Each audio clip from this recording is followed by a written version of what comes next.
जी।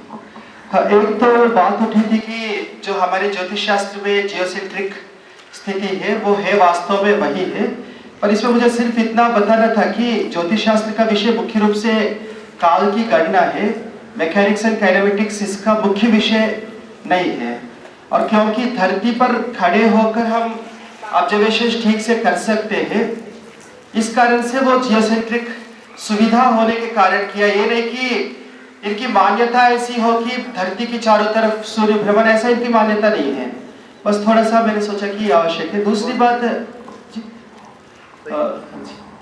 दूसरी एक बात काल की गणना की एक्यूरेसी के विषय में, जैसे आपने भी बताया था कि थोड़ा सा अंतर है। वैसे एक युग में, एक चतुर्युग में 43,20,000 इतने जो भगन होते हैं सूर्य के, और एक वर्ष में जितने वो समय बताया है, इतने दिन और इतने घंटे वगैरह, सूर्य सिद्धांत में कम से कम जितना बताया उस समय मैंने जो कैलकुलेशंस देखा था 6 मिनट का अंतर था। और इस विषय में आचार्य भास्कर कहते हैं अपने सिद्धांत शिरोमणि में कि काल के क्रम से जो आचार्यों की जो प्रामाणिक कैलकुलेशंस थे वो बीच में बिगड़ गए हैं, और आज हमें प्रामाणिक कैलकुलेशंस मिलते नहीं हैं। हम अपनी विद्या का केवल प्रदर्शन कर रहे हैं। यहाँ प्रामाणिक कैलकुलेशंस जो दिव्यम ज्ञानम अतीन्द्रियम यदृशिभिः ब्राह्मणम वशिष्ठादिभिः इत्यादि जो श्लोक है ना, पारंपर्य वशात रहस्यमवनिम नीतम प्रकाश्यम यथा, जो पीछे भी मैंने बोला था, जो वशिष्ठादि ऋषियों के द्वारा जो ज्ञान प्राप्त हुआ वो खो गया है, ऐसा आचार्य, कम से कम उनको वो मिला नहीं है। एक दूसरी बात भी हमें ध्यान रखना है, यदि हम मैकेनिक्स एंड काइनेमेटिक्स को देखेंगे, एक law of conservation of angular momentum एक लॉ है मैकेनिक्स में, एक बेसिक लॉ है, और उस लॉ को यदि हम धरती पर अप्लाई करेंगे, धरती के अंदर जो क्रस्ट है वो स्थिर नहीं है। उसके अंदर जो भारी जो मेटल्स सेंटर में हो, कभी बाहर आ जाते हैं, हो सकता है कभी अंदर भी चले जाते हो। जब डेंस मटेरियल बाहर आता है तो एंगुलर मोमेंटम को कंजर्व करने के लिए एंगुलर जो रोटेशन, क्या बोलते हैं उसको, एंगुलर जो वेलोसिटी, उसको कम करना पड़ेगा। कम करेंगे तो डे का टाइम बढ़ेगा, स्पीड घट गया तो टाइम बढ़ा। ये टाइम का यानी अर्थ की रोटेशन का जो टाइम वो घटना बढ़ना लगातार जो अपनी जो टेक्टोनिक एक्टिविटीज है उनके द्वारा होता रहता है। इस कारण से आप जो भी कैलकुलेशन ऑब्जर्वेशंस करेंगे समय के साथ साथ वो बदलेंगे, और इस ऑब्जर्वेशन बेस्ड टाइम कैलकुलेशन की सीमा है। एक सीमा से ज्यादा एक्यूरेसी इसमें संभव है ही नहीं। मुझे लगता है ये एक सामान्य रूप से, जैसे हम अपनी घड़ी रखते घर में, हर 2-3 महीने में 2-4 मिनट आगे पीछे हो जाता है, फिर उसको हम किसी और स्टैंडर्ड घड़ी से मिलाते हैं, अंत में जाके एटॉमिक क्लॉक है उससे हम मिलाते हैं। तो इस प्रकार एक प्रिमिटिव घड़ी के रूप में ये अभी जो उपलब्ध है वो लिया जा रहा था। एक्चुअली जो एटॉमिक क्लॉक लेवल एक्यूरेसी वाली जो हिस्सा है वो आज के दिन हमें उपलब्ध नहीं है। खोज जारी है, जैसे मैंने कहा, आशा में रखनी चाहिए, कभी मिलेगा, नहीं तो वेद से हम उसको निकाल सकते हैं। मेहनत करने की आवश्यकता है। थोड़ा सा मुझे इस विषय में क्लैरिफाई करने की आवश्यकता लगी। हाँ, एक थोड़ा हाँ ठीक है। हाँ, एक और थोड़ा सा एक छोटा सा क्लैरिफिकेशन था, जैसे ऋतुओं का संबंध मासों के साथ जो दिखाया गया है, बिल्कुल वो मैं इसको गलत बिल्कुल कहूंगा नहीं, पर टू बी मोर एक्यूरेट, ऋतु जो है सौर मास के अनुसार चलते हैं, क्योंकि ज्योतिष शास्त्र में आचार्य भास्कर ने जो व्यवस्था दी है, वर्षायन अर्थ युग पूर्व का मात्र सोराह मासस तथा च तिथेश तुहिनाश मानत है। वर्ष यानी साल, आयन और ऋतु, ये तीन जो है सौर होते हैं, सौर मास सौर कैलकुलेशंस के सूर्य के अनुसार होते हैं, और मास और तिथि चंद्र के अनुसार होते हैं। कैलकुलेशंस जो है ना, अलग अलग दृष्टि से अलग अलग वो लिए गए सुविधा के लिए। और क्योंकि ऋतु का संबंध हमारे अनेक प्रकार का यज्ञ के भी साथ संबंध है, स्वास्थ्य के भी साथ संबंध है। आयुर्वेद में शिशिर संहिता में जब मकर संक्रमण शुरू हो तब से शिशिर ऋतु का आरंभ बताया है। यानी इससे भी स्पष्ट है कि ये सौर से थोड़ा सा मैं और यानी कोई गलत कहा ये बात है ही नहीं, ये दोनों साथ साथ ही चलते हैं, सौर और चांद्र। कम से कम हमारे इंडियन एस्ट्रोनॉमी में, इस्लाम जो है उसमें तो आगे पीछे होते रहते हैं, तो थोड़ी सी डिफरेंस है उसमें, बस ये थोड़ी सी क्लैरिफिकेशन था। कल जो सूत्र 3 सूत्र मैंने बताया था कल्प सूत्र के अंतर्गत, श्रौत, ग्रह्य और धर्म सूत्र, एक चौथा है शुल्ब सूत्र। ये वास्तव में कल्प के अंतर्गत सीधा सीधा नहीं आता है, पर ये श्रौत सूत्र के एक प्रकार से एक्सिलरी हम मान सकते हैं जी। शुल्ब सूत्र, शुल्ब, जैसे मैंने कल कुछ एक एग्जाम्पल के रूप में 3 अग्नि और वेदी की ड्राइंग की थी, गार्हपत्य अग्नि, दक्षिणाग्नि और आहवनी अग्नि। एक गोल होगा, एक चौकोर होगा और एक अर्धचंद्राकार होगा, बीच में वेदी होगी। ये सारी जो है ना, शतपथ ब्राह्मण में तो ये कहा है कि बहुत ज्यादा कैलकुलेशंस की आवश्यकता नहीं है, मोटे मोटे आप अंदाजा से कर ले। वह कैलकुलेशंस की बहुत ज्यादा आवश्यकता को स्वीकार नहीं किया, पर लोग व्यवहार में होता क्या है, एक बार एक कोई त्योहार था, सब समाज में डिसाइड किया कि आज फलाना जो देवता की दूध से अभिषेक करना चाहिए, तो दूध, शुद्ध दूध लाया जाए, उससे अभिषेक होना है। तो एक व्यक्ति ने प्रश्न पूछा, जी हम जब दूध धोते हैं तो थोड़ा सा बर्तन को पानी से धो लेते तो थोड़ा सा तो पानी आ जाएगा, तो बोला गया थोड़ा तो चल जाएगा, और उसके बाद क्या होगा आपको पता है। तो वैसे आवश्यक नहीं है, पर यदि छोड़ दिया तो क्या होगा, बिल्कुल कुछ भी उसमें नियम नहीं चलेंगे, यथेष्ट होने लगेगा। ये बाद में लगा होगा लोगों को, इसलिए उन्होंने कैलकुलेशंस, यानी कौन सा कुंड कैसे आकार में, उस संबंधी सारी ज्योमेट्री की जो बातें हैं ना, वो बताया गया है, वो उनको हम शुल्ब सूत्र कहते हैं। वास्तव में जो आर्किमिडीज जो लॉ है ना, जो राइट एंगल ट्रायंगल का, a square plus b square equal to 6 square इत्यादि, ये सब बौधायन ने बहुत पहले बताया था शुल्ब सूत्रों में। वास्तव में इसको हमें तो कम से कम बौधायन थ्योरम बताना, कहना चाहिए।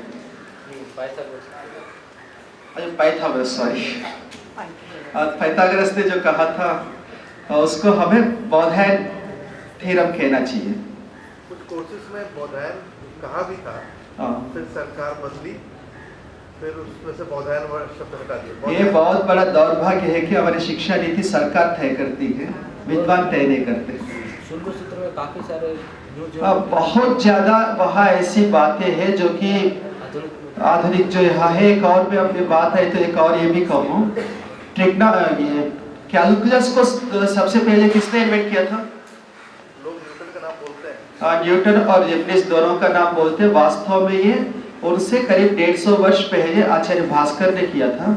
कुछ वो कहानी भी मैं बताऊं क्यों किया था उन्होंने। एक आचार्य भास्कर से पहले एक लल्लाचार्य हुए थे, जिन्होंने शिष्य धी वृद्धिदम इस नाम से पुस्तक लिखा, जो कि पुस्तक बिल्कुल उल्टा था।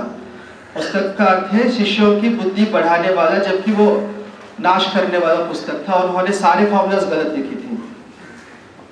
अब भास्कर जी के सामने संकट आ गया कि वो तो गलत उनको पता है, पर उसको खंडन कैसे करूं।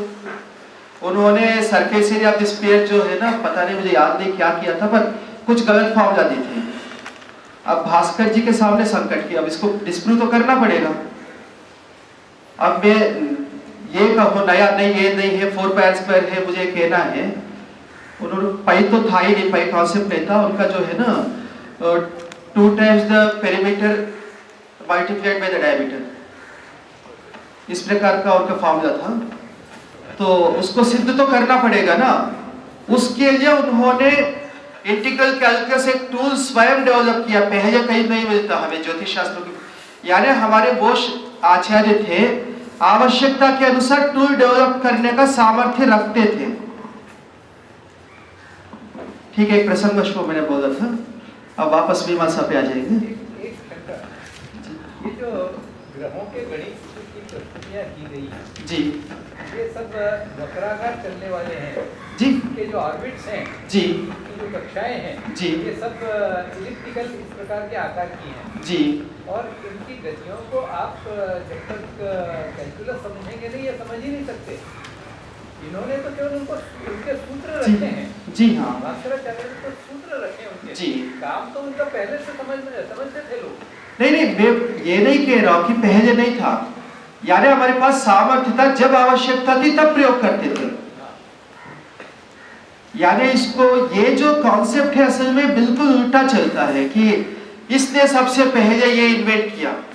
हमारे यहाँ तो सारे अनुशासनम है, अथ शब्दानुशासनम अथ योगानुशासनम, ये सारे यानी सब ऋषि ये कहने में अपने आप को गर्वान्वित महसूस करते थे कि मैं अपने पूर्वाचार्यों के अनुकूल कह रहा हूं, को तोड़ नहीं रहा है।